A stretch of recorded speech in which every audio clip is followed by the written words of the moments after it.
और ये एक टफ पेपर ही था, एक मुश्किल प्रश्न पत्र ही था। इसे आसान तो कम से कम नहीं कह सकते। ठीक है, किस तरीके से मुश्किल था, है ना। फिर वही वापस एक डिबेट, राजस्थान में ये जो डिबेट है वो लगातार आती रहती है कि नोट्स में से क्वेश्चन नहीं आए, नोट्स में से क्वेश्चन नहीं आए। हालांकि मैंने आपको अभी थोड़ी देर पहले जो एक टेलीग्राम पर मैसेज भी डाला, मैंने आपको ये बताया भी इसमें कि करंट अफेयर के 19 में से 15 क्वेश्चन, ऐसे तो अपन देखें तो 17 क्वेश्चन है, पर 2 क्वेश्चन ऐसे हैं जो कि पूरे तरीके से उससे सोल्व नहीं हो रहे हैं। तो एक बार के लिए अपन उसको काउंट ना भी करें तो 15 क्वेश्चन जो आपके वहां पर करंट अफेयर के इजीली उससे सोल्व हो जाएंगे। मैं अभी आपको दिखा भी दूंगा। लेकिन फिर भी बहुत सारी ऐसी टफ चीजें पूछी गई जिसका कोई सेंस नहीं बनता। अब आप ये कह सकते हो कि नोट्स में से नहीं है, और मैं कह रहा हूं नोट्स में से हो ही कैसे सकता है ये क्वेश्चन। किसी भी नोट्स में, किसी भी किताब में ये क्वेश्चन कैसे हो सकता है कि 1970 से लेकर 2012 के बीच कितने राज्यपाल जो है वो अतिरिक्त प्रभार वाले बने और कितने कार्यवाहक बने, कितने कार्यवाहक बने और कितने अतिरिक्त प्रभार वाले बने। अब ये प्रश्न कोई कैसे याद करके जा सकता है।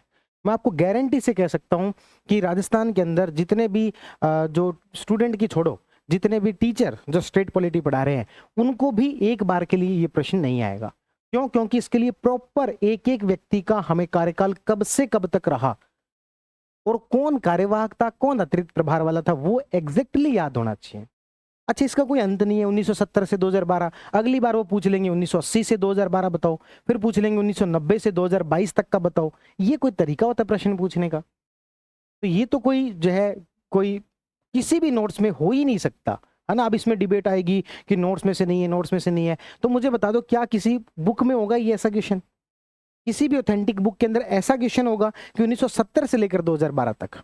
आप पूरी लिस्ट दे दी गई है, नोट्स में भी पूरी लिस्ट दी गई है।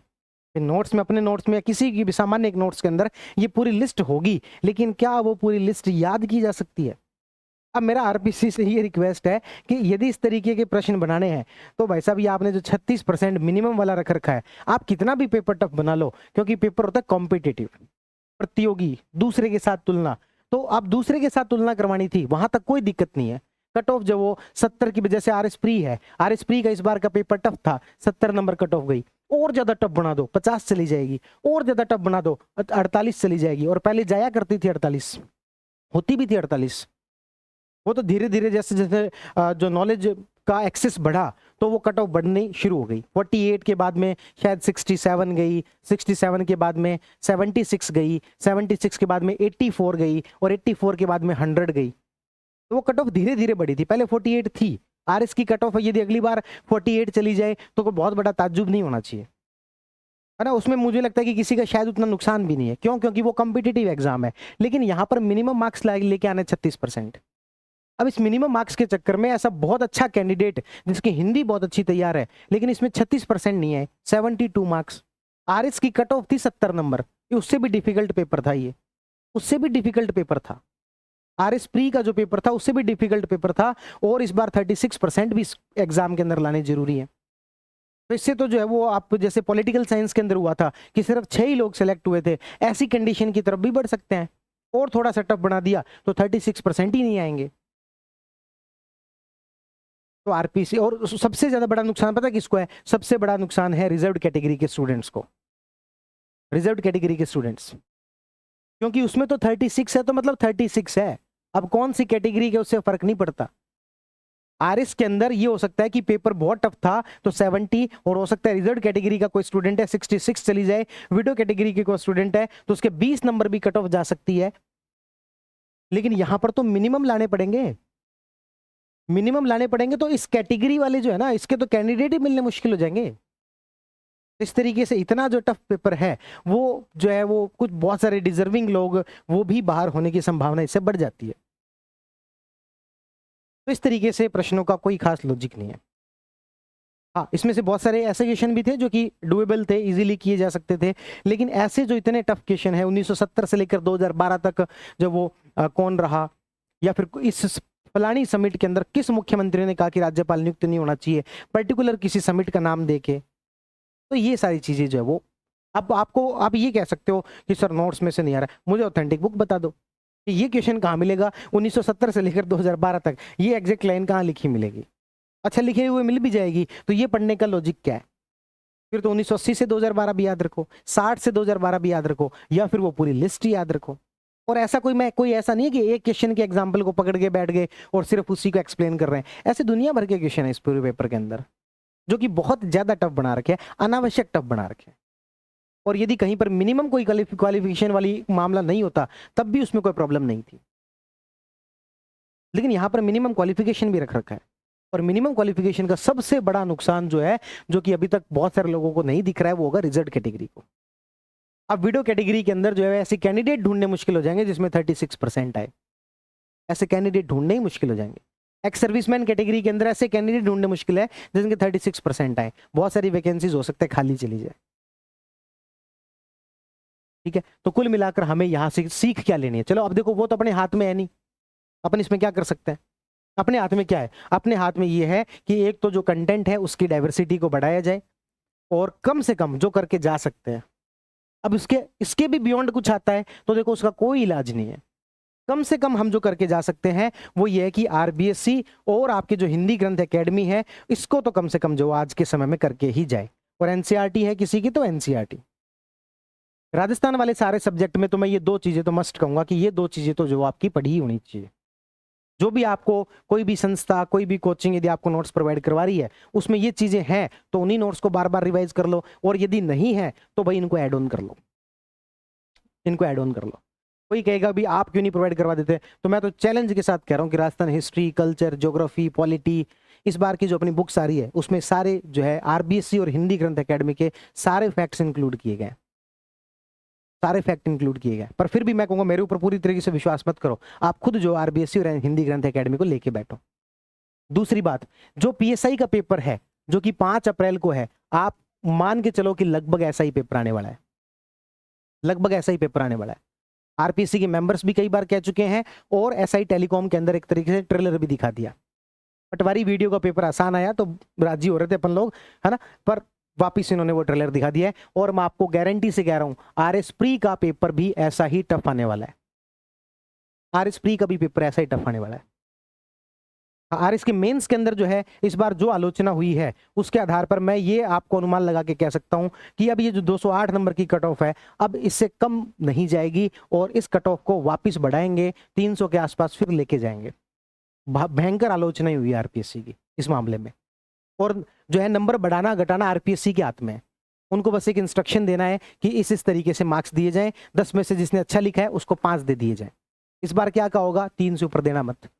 इस बार क्या कह देंगे भाई 5 दे देना, नंबर आ जाएंगे। 208 में से 300 नंबर, मतलब इस बार 208 है, हो सकता है अगली बार 300 नंबर कट ऑफ। मेंस के अंदर तो पक्का मुझे ऐसी उम्मीद है कि चेंज होगा, लेकिन आरएस प्री और पीएसआई का पेपर शायद इतना ही टफ होगा। तो इसमें पूरी सीख क्या है, इस पूरी बात की सीख क्या है? देखो अभी तक ये माना जाता था कि हिंदी को बहुत अच्छे से कर लो और आपका पीएसआई का पेपर निकल जाएगा।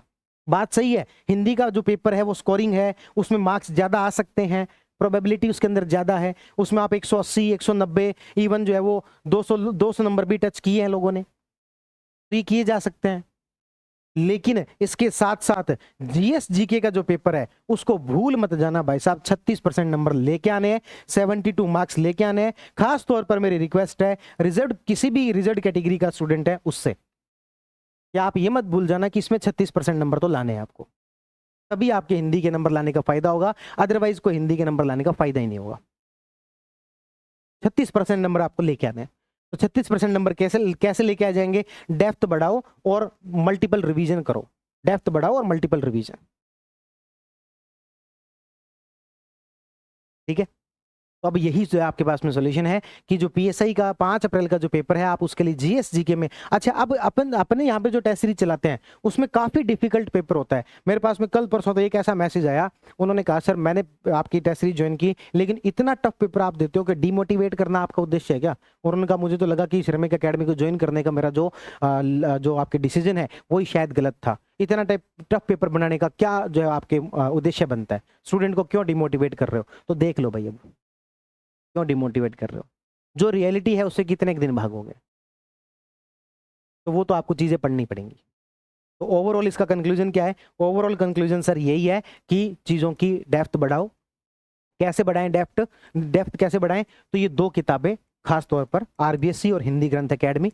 इसके अलावा इससे भी बियॉन्ड एजुकेशन जाता है तो देखो उसका कोई इलाज आपके पास नहीं है।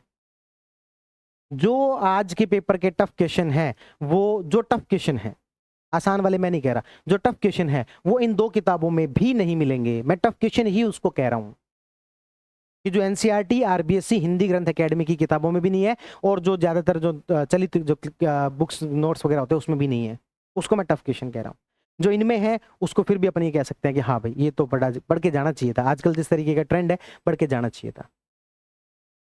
ठीक है, अब मैं अपने नोट्स की जगह कैसे बहुत ज्यादा तारीफ नहीं करूंगा, पर आप जो है वो आप देख सकते हैं Rajasthan history, culture, geography, polity, economy, इनके जो क्वेश्चन है, अभी जो बुक आई है हिस्ट्री की बुक तो ऑलरेडी आ चुकी है, उसमें से मैच कर लेना। कल्चर की बुक जो आ चुकी, प्रिंटिंग के लिए जा चुकी है, पेपर बाद में हुआ है लेकिन वो प्रिंटिंग के लिए जा चुकी है, उसमें से मैच कर लेना। पॉलिटी की जो नोट्स क्लास में पढ़ाए जा चुके हैं उससे मैच कर लेना, और राजस्थान ज्योग्राफी जो है वो अभी बुक आएगी उसमें मैच कर लेना। ऐसा नहीं कि अब कोई हम अब ऐड कर देंगे, इन 4 में से 3 किताबें ऑलरेडी आ चुकी हैं, और हिंदी की जो किताब है वो भी जो आ चुकी है, ये अपने इंडियन पॉलिटी की जो किताब है वो भी आ चुकी है। आप उन किताबों के अंदर चेक कर सकते हैं, आरबीएससी हिंदी ग्रंथ एकेडमी वाली सारी चीजें ऐड कर दी हैं। मेरे पास में डेली बहुत सारे स्टूडेंट आते हैं, बहुत सारे स्टूडेंट आते हैं और कहते हैं कि सर हमने पुराने वाले जो नोट्स हैं वो पढ़ रखे हैं, तो क्या अब हमें चीजों को नए नोट्स पढ़ने की आवश्यकता है क्या?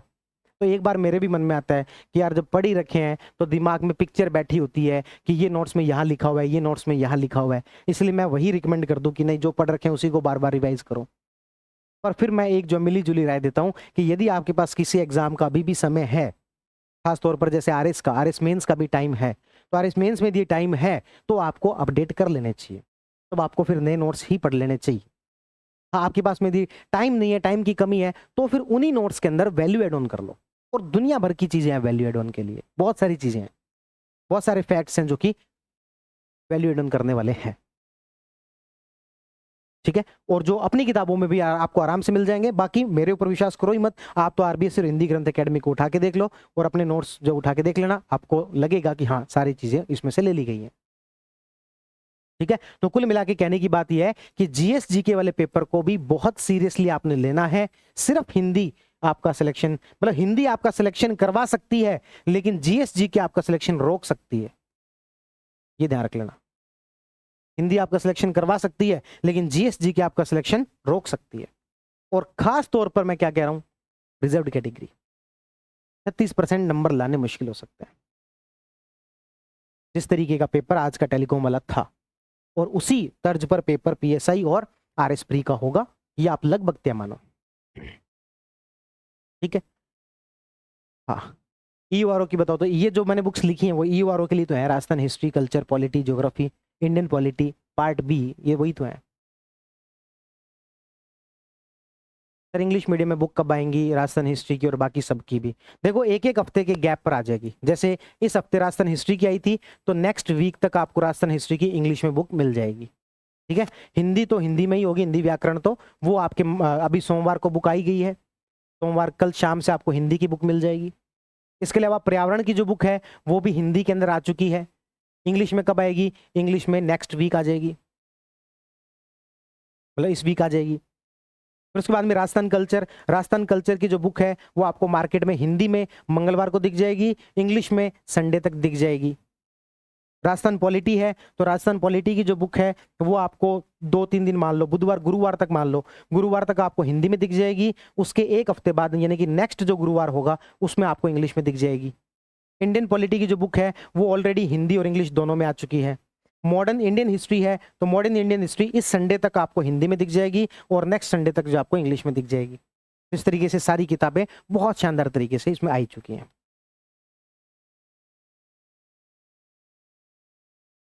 ठीक है,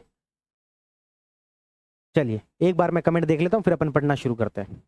साइंस एंड टेक्नोलॉजी, देखो साइंस एंड टेक्नोलॉजी में थोड़ा सा टाइम लगेगा, अभी उसके ऊपर काम शुरू किया है जस्ट। पहले हम इन सभी किताबों से फ्री हो जाएं, उसके बाद साइंस एंड टेक्नोलॉजी और बेसिक साइंस वो क्लास में चल जरूर रहा है, लेकिन जो है वो उसके ऊपर बुक आने में थोड़ा टाइम लगेगा, कम से कम भी 1 महीना लगेगा। ठीक है,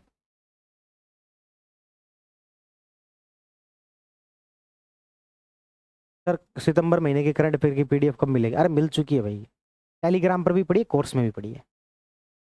सर हिंदी का मटेरियल मार्केट में बहुत है, वैसे इंग्लिश की बुक पहले, इंग्लिश की बुक मैंने कहा ना आपको एक एक हफ्ते के गैप में आ जाएगी। और इस बार जो अपन ने बुक के रूप में बुक को बहुत ही अच्छे तरीके से डिजाइन किया है, जिसमें कि सबसे पहले आप चैप्टर पढ़ोगे और उसके बाद में हाथों हाथ उसके PYQ साथ के साथ दे रखे हैं।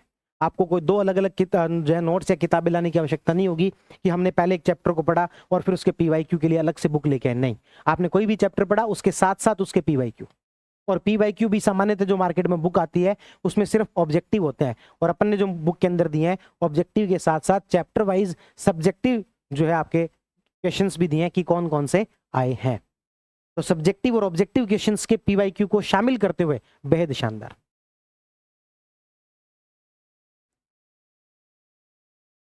ठीक है,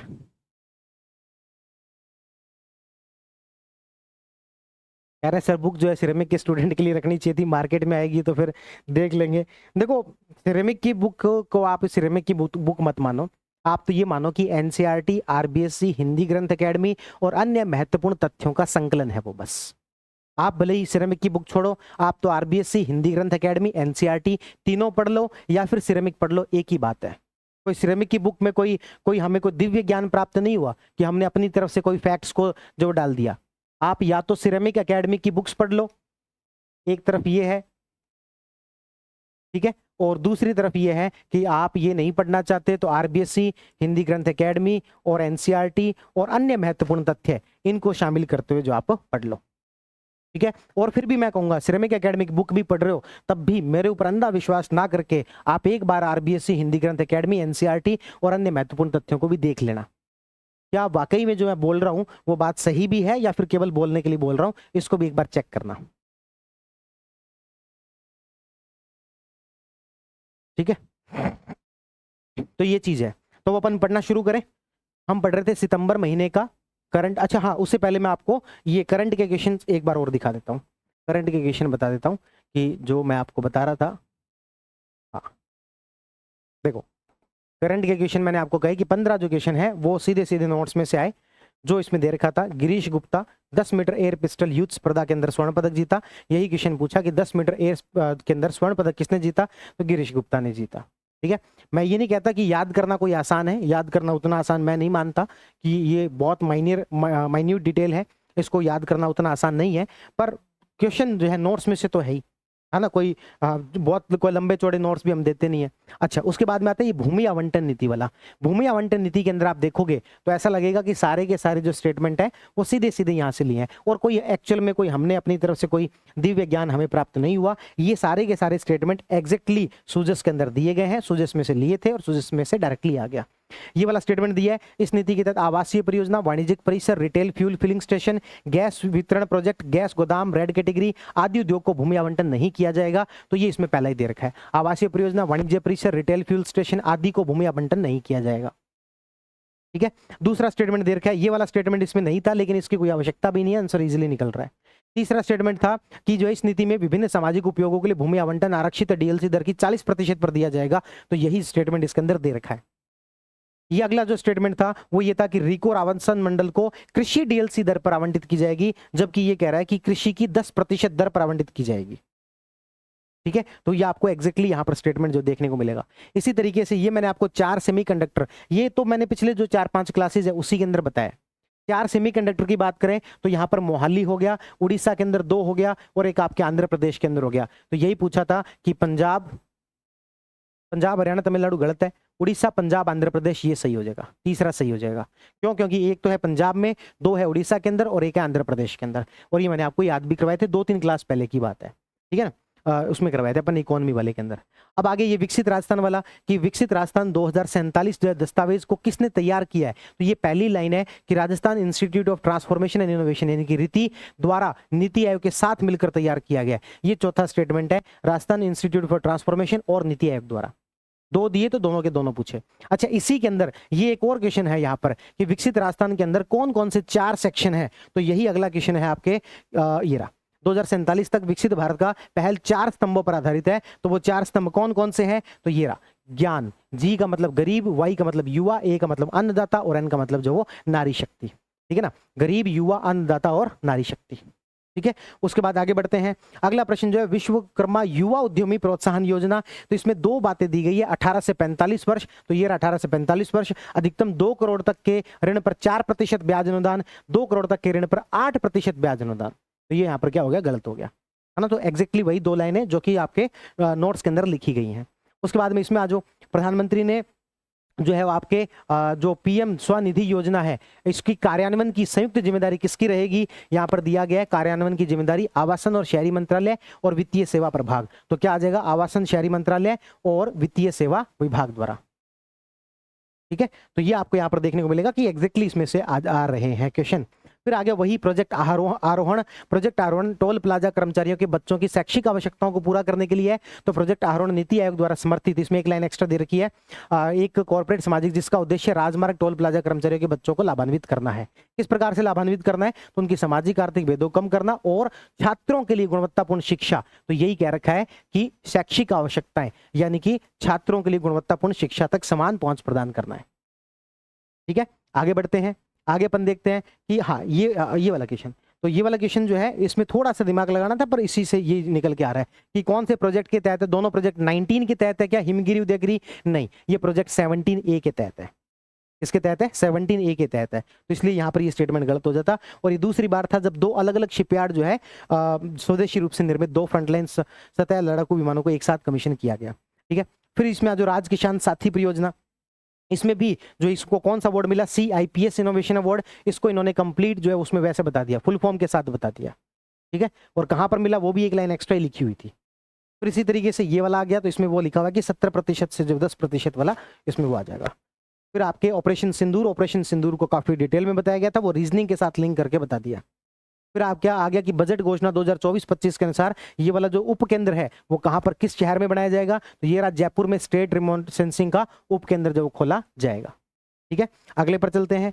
तो राजस्थान की मुख्यमंत्री स्वनिधि योजना, तो वही सारी बातें इसके अंदर जो बताई गई है कि कितना क्या ऋण मिलेगा, वो सारी बातें। ठीक है, तो इस तरीके से आप देखेंगे तो आपको क्वेश्चन ये आपके DRDO क्वांटम प्रौद्योगिकी अनुसंधान केंद्र का जो उद्घाटन किया गया, तो आप इस तरीके से देखेंगे तो 19 में से 15 क्वेश्चन जो आपको करंट अफेयर की मैगजीन में से देखने को मिले, जो इतने टफ पेपर होने के बावजूद मुझे लगता है कि बहुत अच्छी परफॉर्मेंस है।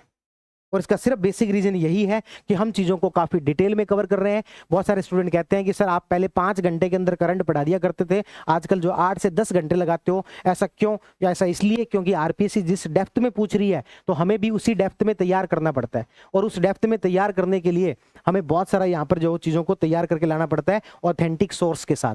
जैसे ये वाला एक्ट हो गया, तो प्रॉपर एक्ट डाउनलोड करके उस एक्ट में क्या क्या बातें लिखी गई है एग्जैक्टली सारी बातें यहाँ पर लिखनी पड़ती हैं। फिर उसके बाद में उपराष्ट्रपति वाला, तो उपराष्ट्रपति वाला PIB का आर्टिकल वाइज आपको मैं पढ़ाता हूं कि इस आर्टिकल में ये काम की बातें हैं, और ये हाईलाइट जो की हुई है ये हमने नोट्स में लिखी है। इसके अलावा भी कोई स्टूडेंट जो पढ़ना चाहता है तो वो आपके लिए अवेलेबल है। 2 नए न्यायाधीश नियुक्त हुए, तो इस तरीके से आप देखोगे हर एक चीज को जो PIB का आर्टिकल है उसके साथ आपको बताया जाता है, और इसी वजह से आपके जो करंट अफेयर के अंदर जो क्वेश्चन है वो इतने बढ़िया 15 क्वेश्चन जो 19 में से जाए हैं, उसका यही कारण है। और मैं आपको गारंटी के साथ कह सकता हूं, इस बार पूरी तरीके से गारंटी के साथ कह सकता हूं कि Rajasthan history, culture, geography, polity, economy, इनकी जो बुक आएगी, और इस बार का RS प्री और PSI का जो पेपर आएगा, मैं ये नहीं कह सकता कि सारे क्वेश्चन आ जाएंगे, पर सबसे ज्यादा क्वेश्चन नोट्स में से नहीं आया तो अपनी गारंटी है, सबसे ज्यादा। क्योंकि जो भी सोर्स माने जा रहे हैं, RBSC हो गया, हिंदी ग्रंथ एकेडमी हो गया, NCERT हो गया, ये सारी चीजों को शामिल कर लिया गया है। अब इससे भी बाहर आएगा तो फिर किसी का कोई बस उसके ऊपर नहीं चलता। 1970 से लेकर 2012 के बीच के राज्यपाल इस तरीके से पूछेंगे तो उसके ऊपर किसी का बस नहीं चलता। ठीक है ना, तो ये पूरी बात मुझे बतानी थी, और ये मुझे आपको सचेत करना था। अगला जो PSI का पेपर होगा उसमें थोड़ा सचेत हो जाओ, क्योंकि इस बार का जो पेपर है वो इसी प्रकार का आने वाला है जैसा कि टेलीकॉम में आया है। ठीक है, चलिए